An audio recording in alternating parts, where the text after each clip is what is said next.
What's up, guys? Brendan here, Irun chef for those of you that don't know. Today we're making Japanese milk bread. So finally got my hands on some yeast and thought this would be a fun one. For those of you that follow this channel, this will be the first real baking video that I think I've done. I'm making this in preparation for a Facebook Live cooking that I'm doing later this week with a friend who hosts, Mario, hosts Facebook Live cooking and conversations, which he then turns into a podcast.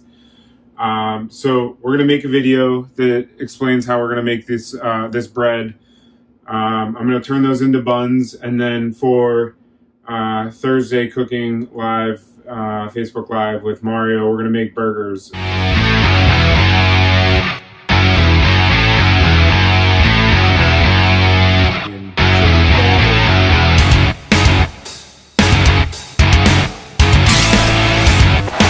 Let's get into this bread. I'm gonna start the GoPro too. The fact that I'm making bread has to tell you how easy this actually is. And the first step in making this bread is we have to make what they call the Zhang Zhang, I believe, Zhang Zhang, something of that sort. Essentially, this is a mixture of bread flour, 2 tablespoons of bread flour, 3 tablespoons of water, 3 tablespoons of milk. And what we're gonna do is cook it on low to medium heat until it thickens up and gets pasty. The idea is similar to like a roux. If we were making a savory dish where you would make a fat butter and flour kind of paste. This helps hold on to some moisture in the bread when we bake, and it also helps, I believe, with a little bit of the structure. Some of the other ingredients that we're going to use, I have already measured out. This is 2½ cups of flour and 1 teaspoon of salt. We have a ½ cup of milk, 1 egg. I have a 1/4 cup of turbinado sugar, but you could, the recipe calls for granular, but I have turbinado. And then 4 tablespoons of softened butter. What's interesting about this recipe is I've seen it made a few ways procedurally.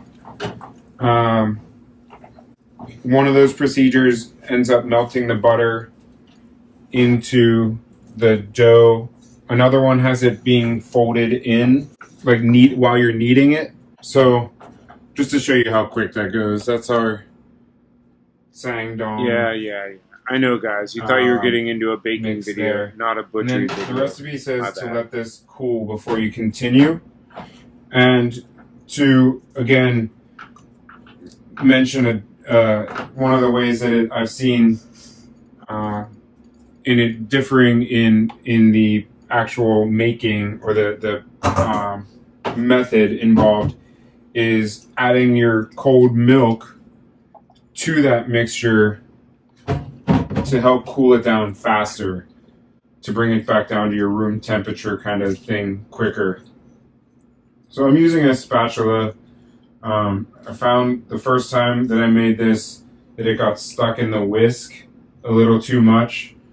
And quickly back to the Zhang Zhang, when you add the milk, water, and flour, you want to mix those first before you add any heat, so it incorporates the flour well first. So I'm just kind of trying to smash and incorporate that mixture into the milk, hopefully cool it down a little bit. And now I'll add the 1 egg to that as well. So we're gonna have all our wet ingredients together.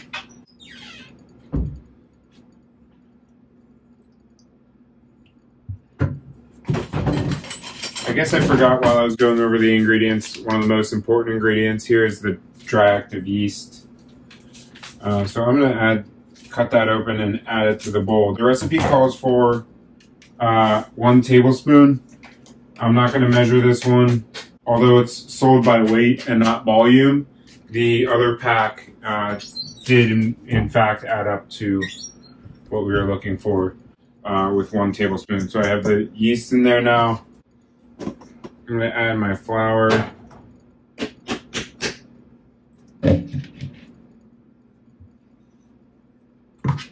Get our sugar in there also. And I just want to mix this up a little bit in the pot just to incorporate that yolk a little bit.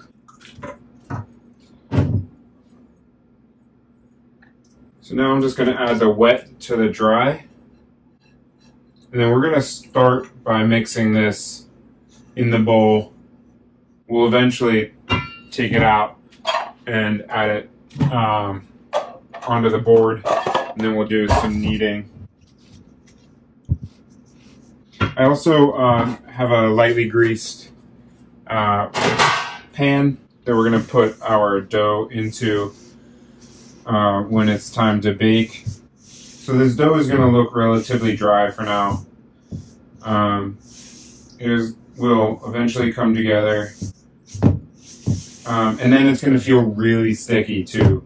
And then that's because we haven't added our butter to it yet. And then once we start kneading in that butter, which I softened up, it's been out on the countertop for a while. Once we start adding that butter, it'll really come together as a nice dough. It won't be as sticky anymore. Your board will stay kind of clean. So I'm going to actually just put this out onto the table now and start bringing it all together. The nice thing about doing the method this way is that warm mixture will help activate the yeast and really start that proofing process where the yeast is going to consume the sugar in the dough. That's its food. And then it produces CO2 as an offshoot, and that's what ends up being what makes the bread rise. I don't know for sure. I'm just speculating as well that by kneading the butter into the dough rather than just melting it and adding it, it's not just going to work as a flavor enhancement. It's also going to serve almost like as a leavener. I remember in culinary school them teaching us the different methods of leavening, yeast being one of them. But laminating with butter and adding butter to a dough is also gonna add or work as a leavener. So I think doing it this way is probably going to be better than just melting it first. So as you see, it's pretty sticky, pretty tacky feeling, stuck to my hands. And I'm just going to add that big chunk of butter right to the middle. And it's going to be kind of weird at first, to be honest. It feels awkward and you're like, how is this ever going to incorporate into the dough? You can hear it kind of squishy. It's like those Korean YouTube channels, those cooking channels they do. And I'm sure you can see on the GoPro video better how weird this actually looks right now. Certainly not at all anything that resembles a dough that's homogenized. But we're going to knead this for 5 to 10 minutes and it'll all come together. And you could use a food processor or like a dough, not a food processor, like a KitchenAid mixing bowl with a dough hook on it to speed up the process. But I don't have one of those here.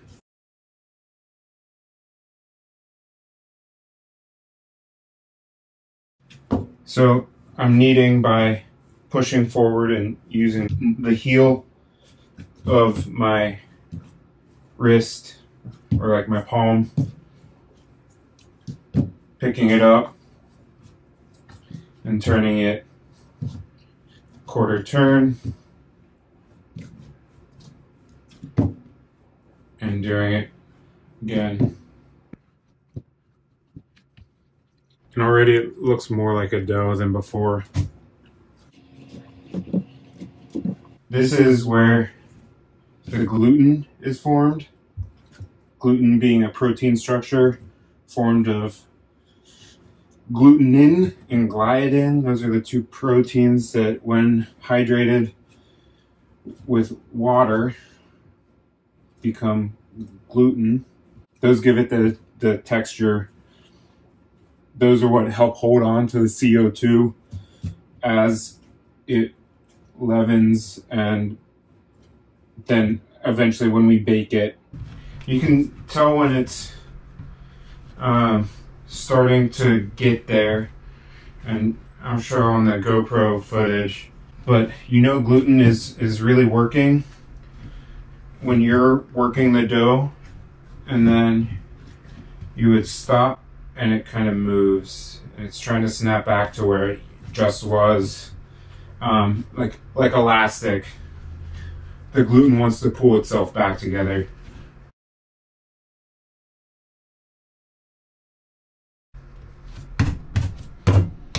All right, I'm gonna wash out this bowl and we're gonna grease it with a little bit of, I have avocado oil as usual. You guys that follow my channel know that. We're gonna grease it and then we'll let it sit to proof. All right, so our dough is now in our bowl, lightly greased. I'm just gonna cover it with plastic wrap. And I think that now is probably the most appropriate time ever to be using time warp on a camera. So GoPro is gonna watch us rise.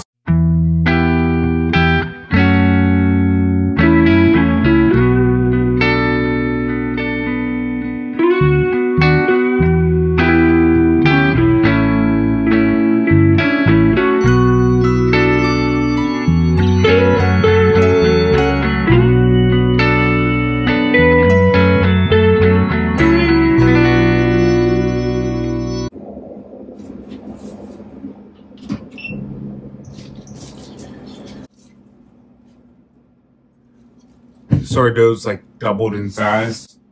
That's not necessarily what we're looking for as our benchmark for the proof having completed.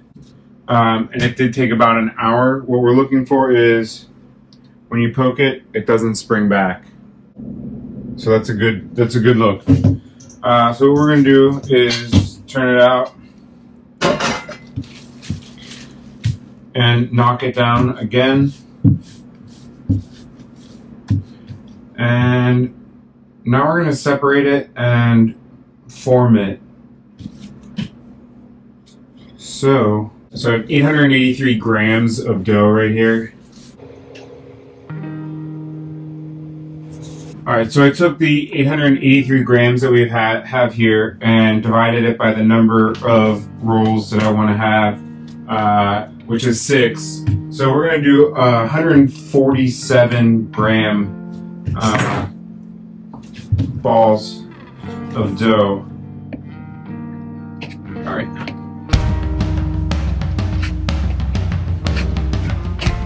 We'll go back through and weigh and readjust these individually.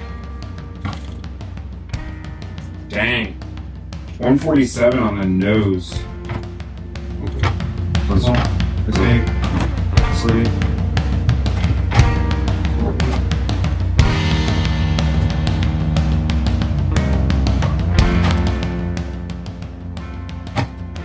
Alright, so now that we've got our evenly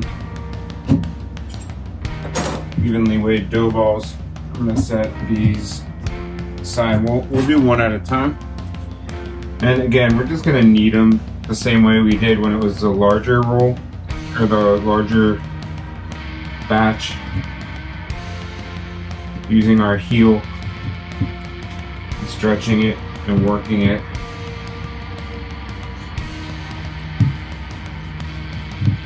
And then we're going to shape it.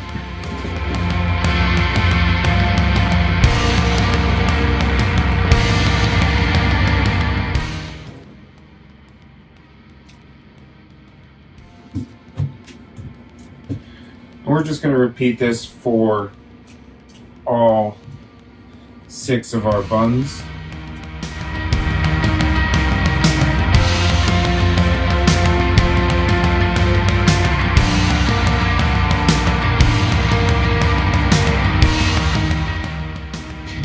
When I'm doing this shaping, you kind of press down a little bit. Not right on top of it, but sort of to the outside, like with the heel. And you're kind of using the, it's hard to explain, you're kind of using the tension of the countertop, which of course is clean.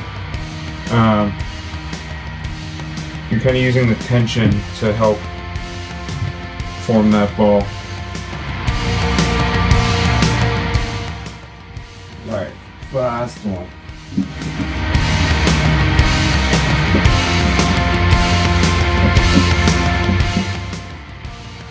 There it is. So I got all my dough balls into my baking pan this time. And again, we're going to cover it with plastic wrap. And this time we're going to wait a half hour.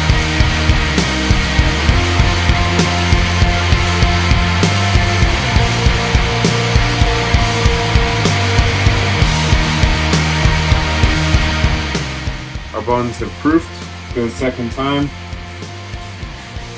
in our baking dish. And the last step is a milk wash. You could also use an egg wash if you preferred.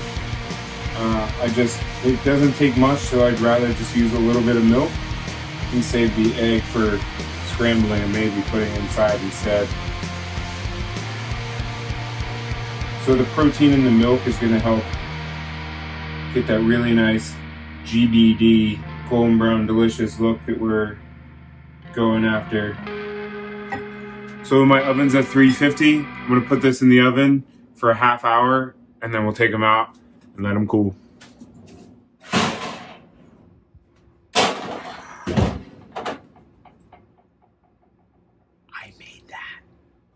I made that. Yeah, it's that easy. I made that. Well, it's gotta cool first before we eat it. I know. But your patience will be rewarded. So our Japanese milk bread has cooled down to a relatively responsible warmth to taste. So I'm gonna cut one of these off and we're gonna try it now. Mostly because I want to show you the crumb and texture.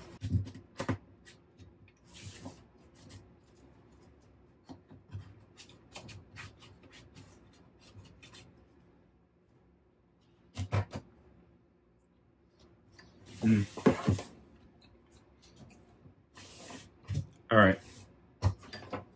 So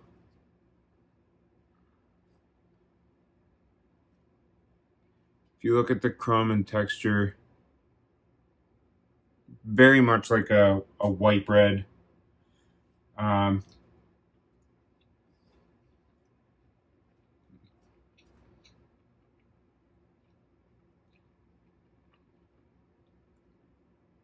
Decent flavor.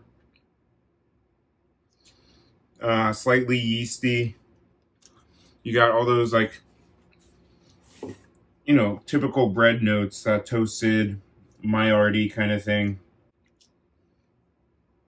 Easy though, really easy. Can I like stress that again? Like, I made this. I'm not a baker.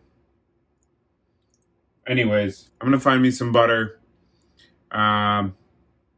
And I'll catch you on the next one. Be sure to check out Mario's podcast if you're just watching this on my YouTube channel. His podcast is called Cooking and Conversations. Give him some love, a little shout out, and like, subscribe, test out this bread. Let me know what you think about it, and we'll catch you on the next one. Thanks, guys. Later.